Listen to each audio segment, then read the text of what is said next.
নমস্কার বন্ধুরা, welcome to আরকে sports. আশা করি তোমরা সবাই সুস্থ ও অনেক ভালো আছো। আজকের এই ভিডিওতে বেশ কিছু গুরুত্বপূর্ণ আপডেটস তোমাদের মাঝে তুলে ধরার আছে। সেক্ষেত্রে একটু স্কিপ না করে এই ভিডিওটা শেষ অবধি দেখতে থাকো। আর যদি এই চ্যানেলে প্রথমবারের জন্য এসে থাকো তাহলে অবশ্যই এই চ্যানেলটাকে সাবস্ক্রাইব করে পাশের বেল নোটিফিকেশনটা অল প্রেস করে নিও। এখানে নিয়মিত সব ধরনের খবর সবার আগে তোমরা পেয়ে যাবে। প্রথমে ইস্টবেঙ্গল এফসি দলের আপডেট শেয়ার করি। ইস্টবেঙ্গল এফসি দল তারা এই মুহূর্তে ট্রান্সফার মার্কেটে ভীষণভাবে অ্যাক্টিভ হয়ে গেছেন। তারা একটি প্লেয়ারের সাথে কথাবার্তা বলছে অ্যাডভান্স স্টকে। সেই ফুটবলারটি শিলং লাজংয়ের হয়ে last year Indian football league খেলেছে।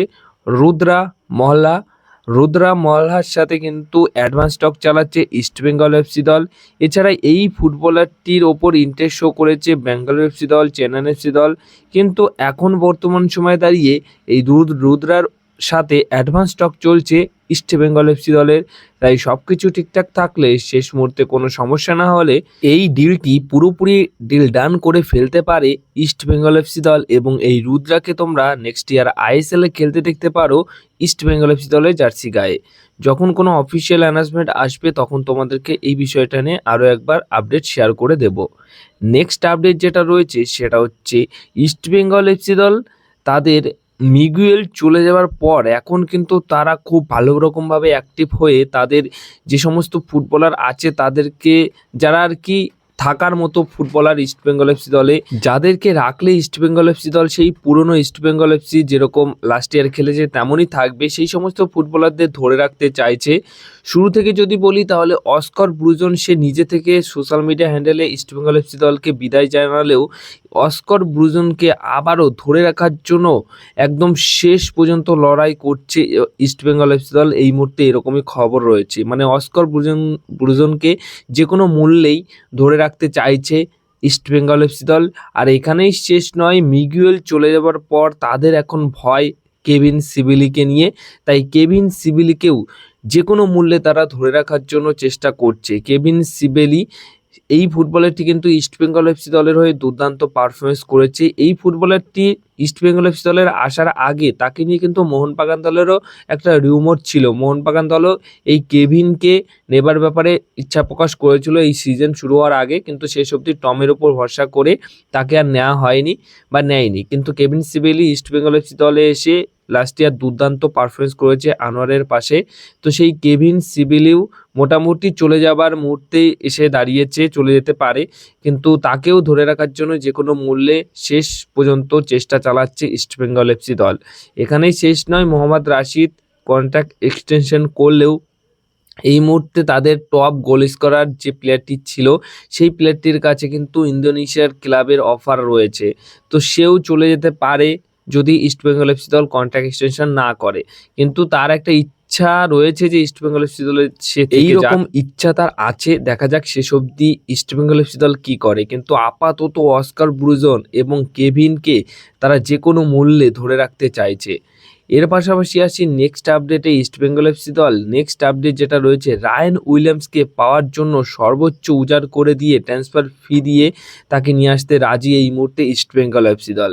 তো যখন থেকে এই খবরটা ট্রান্সফার মার্কেটে উঠে এসছে তখন থেকে কিন্তু রীতিমতো রায়ানকে নিয়ে সবারই প্রশ্ন রয়েছে যে সে কি আসবে, আসতে পারে কি। তো এই প্রশ্নের উত্তরে একদম সরাসরি ইস্টবেঙ্গলের যে রিমোটটা রয়েছে এটা নিয়ে জানিয়ে দেয় যে মার্কোস জানিয়ে দেয় যে রায়ান উইলিয়ামস তার যে পাসপোর্ট, ইন্ডিয়ান পাসপোর্ট, সে যদি পেয়ে যায় তাহলে কিন্তু অটোমেটিক ব্যাঙ্গালোর এফসি দলের সাথে তার 1 বছর বা 2 বছর যাই হোক কন্ট্রাক্ট এক্সটেনশন বেড়ে যাবে, মানে সেটা অটোমেটিক হয়ে যাবে। এরকমই একটা চুক্তি করেছিল ব্যাঙ্গালোর এফসি দলের সাথে। আর ব্যাঙ্গালোর এফসি দল কিন্তু এই ইন্ডিয়ান পাসপোর্ট পাইয়ে দেওয়ার জন্য কিন্তু অনেকটাই হেল্প করেছে রায়ান উইলিয়ামস। তাই রায়ান উইলিয়ামস যখনই ব্যাঙ্গালোর এফসি দলের সাথে নতুন করে চুক্তি বাড়িয়েছিল তখনই এই ক্লজটা ছিল যে সে যদি ইন্ডিয়ান পাসপোর্ট পেয়ে যায় তাহলে automatic Ryan Williams Bangalore FC দলের সাথে তার যে কন্ট্রাক্ট সেটা অটোমেটিক বেড়ে যাবে, কন্ট্রাক্ট এক্সটেনশন হয়ে যাবে। তাই সেই ক্ষেত্রে তাকে নিতে গেলে অবশ্যই ট্রান্সফার ফি তো দিতেই হবে, সেটা অনেকটা পরিমাণে ট্রান্সফার ফি দিতে হবে। কিন্তু কন্ট্রাক্ট এক্সটেনশন হয়ে গেলে আমার মনে হয় না যে রায়ান উইলিয়ামস ব্যাঙ্গালোর এফসি দল ছাড়বে আর ব্যাঙ্গালোর এফসি দল রায়ান উইলিয়ামসকে ছেড়ে দেবে। তাই ইচ্ছা প্রকাশ করলেই রায়ান উইলিয়ামসকে আপাতত কোনো দলে নিতে পারছে না, সেটা মোহনবাগান হোক বা ইস্টবেঙ্গল এফসি। কারণ ইস্টবেঙ্গল এফসি দলের পাশাপাশি এর আগে থেকেই রায়ান উইলিয়ামসের প্রতি একটা নজর মোহনবাগান দলের ছিল, কিন্তু সেই নজর থাকলেও কোনোভাবেই আর কি রায়ান উইলিয়ামসকে নেওয়ার কোনো জায়গা নেই বা কোনো কায়দা নেই। তো ইস্টবেঙ্গল এফসি দলকে নিয়ে যে রিউমারটা রায়ান উইলিয়ামসকে ছিল সেটা টোটালি এই আপডেট রয়েছে যে রায়ান উইলিয়ামস কিন্তু বেঙ্গল এফসি দলেরই প্লেয়ার থাকছেন, তিনি ইস্টবেঙ্গল এফসি দলে আসছেন না। এছাড়া ইস্টবেঙ্গল এফসি দলের আরও একটা এক্সক্লুসিভ আপডেট যেটা রয়েছে, দীপক টাংরি সে কিন্তু 3টি আইএসএল ক্লাবের অফার তার কাছে চলে এসছে। মোহনবাগান দলে তার থাকার সম্ভাবনা এই মুহূর্তে খুব কম হয়ে যাচ্ছে। সেই অনুযায়ী 3টি ক্লাবের মধ্যে ইস্টবেঙ্গল এফসি দল অনেকটা এগিয়ে আর কি। লোভনীয় প্রস্তাব দীপক টাংরিকে দেওয়া হয়েছে, তাই দীপক টাংরি যদি মোহনবাগান দল ছেড়ে দেয় তাহলে আবারও কিন্তু কলকাতার ময়দানে তোমরা দেখতে পারবে যে ইস্টবেঙ্গল এফসি দল থেকে একটা প্লেয়ার আসলো মোহনবাগানে, আর মোহনবাগান দল থেকে ইস্টবেঙ্গলে গেল অন্য একটা ফুটবলার। এরকম ট্রান্সফার দেখতেই পারো। দীপক টাংরিকে লোভনীয় প্রস্তাব দেওয়া হয়েছে ইস্টবেঙ্গল এফসি দলের তরফ থেকে। এবার অনেক প্লেয়ার আছে যে একটা কলকাতার এক প্রধানের হয়ে খেলতে খেলতে মানে একটা ইমোশন কাজ করে যে সেই দলের ছাড়া কলকাতার আর কোনো দলে খেলবে না, তো তখন সে অন্য কোনো দলে সই করে। দেখা যাক দীপক টাংরি এখানে প্রফেশনাল ফুটবলার হিসেবে সে ইস্টবেঙ্গল এফসি দলে যায় নাকি ইমোশন তার উপর কাজ করে, মানে ক্লাব মোহনবাগান তো মোহনবাগানই, না হলে অন্য কোনো দল, এই ব্যাপারটা কাজ করে কিনা দেখা যায়। লোভনীয় প্রস্তাব ইস্টবেঙ্গল এফসি দল থেকে পেয়েছে এবং আরও 2টি দলের থেকেও তার কাছে ভালো অফার রয়েছে। এখন দেখা যাক যে সে মোহনবাগান দলেই থেকে যায় নাকি অন্য কোনো দলে সই করে। তো বন্ধুরা, এবার নেক্সট আপডেট যেটা শেয়ার করব সেটা হচ্ছে মানালো মার্কুয়েস রোকাকে অফিসিয়ালভাবে বিদায় জানিয়ে দিল এফসি গোয়া দল। এফসি গোয়া দলের সাথে মানালো মার্কুয়েস সম্পর্ক ছিন্ন হলো। অফিসিয়ালভাবে সেই সরকারি ঘোষণা কিন্তু করে দিয়েছে এফসি গোয়া দলের সোশ্যাল মিডিয়া হ্যান্ডেল থেকে। মানালো মার্কুয়েস এখন কিন্তু পুরোপুরি একজন ফ্রি কোচ। এখন এটাই দেখার যে আইএসএল এ সে থাকে, মানে অন্য কোনো দলে সই করে কিনা, নাকি দেশের বাইরে গিয়ে ভারতের বাইরে গিয়ে অন্য কোনো দেশের লিগের ক্লাবে সই করে, এটাই দেখার রয়েছে। এর পাশাপাশি এফসি গোয়া দলের নতুন কোচ রিলেটেড যে আপডেটটা রয়েছে, অস্কার ব্রুজনের সাথে কথাবার্তা চালাচ্ছে এফসি গোয়া দল। মানে এখন যে মুহূর্তে অস্কার ব্রুজনের সাথে কথাবার্তা চালাচ্ছে এফসি গোয়া দল, তাতে করে এফসি গোয়া দলের নতুন হেড কোচের দায়িত্বে অস্কার ব্রুজন আসতে পারে, এটার সম্ভাবনা 70% চলে এসছে।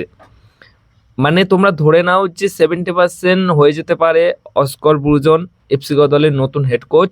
এইদিকে আবার ইস্টবেঙ্গল এফসি দল যে কোনো মূল্যে তাকে ধরে রাখতে চাইছে। দেখা যাক শেষ অবধি অস্কার ব্রুজন কোন দলের হেড কোচ হতে হয়।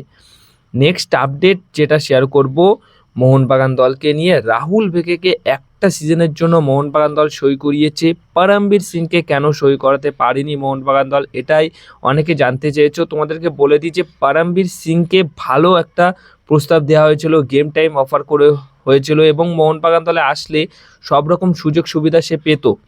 কিন্তু এই প্রস্তাব মানে মোহনবাগানের এই প্রস্তাব সে প্রত্যাখ্যান করেনি। সে মোহনবাগান ম্যানেজমেন্টকে এটা জানিয়ে দিয়েছে যে ঐতিহ্যশালী ক্লাব, কলকাতার সেরা ক্লাব, ভারত সেরা মোহনবাগান, সেই ক্লাবের হয়ে এক্ষুনি এই বয়সে সে এত চাপ নিতে প্রস্তুত নয়।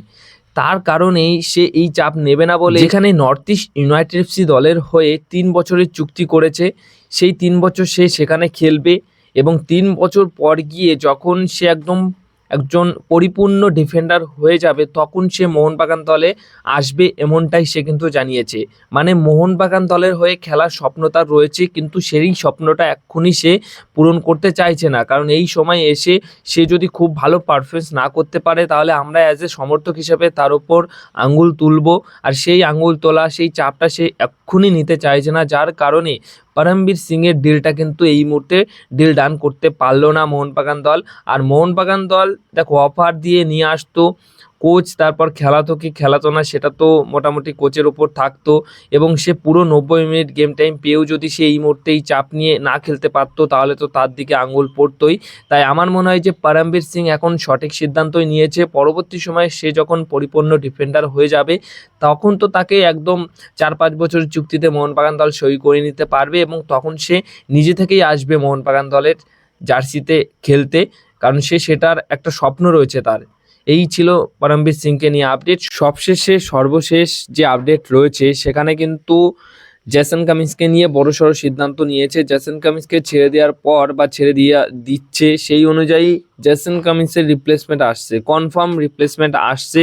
নতুন একটা বিদেশি প্লেয়ার মোহনবাগান দলে আসবে এইরকমই খবর কিন্তু জানা যাচ্ছে, আর সে হবে জেসন কামিন্সের রিপ্লেসমেন্ট। এই মুহূর্তে এরকমই খবর কিন্তু মোহনবাগান ম্যানেজমেন্ট তরফ থেকে পাওয়া যাচ্ছে। এই ছিল আজকের কিছু গুরুত্বপূর্ণ আপডেটস। যদি ভিডিও ভালো লেগে থাকে ভিডিওতে লাইক, শেয়ার, কমেন্ট করো এবং এই চ্যানেলটিকে সাবস্ক্রাইব করে বেল নোটিফিকেশনটা অল করে রেখো।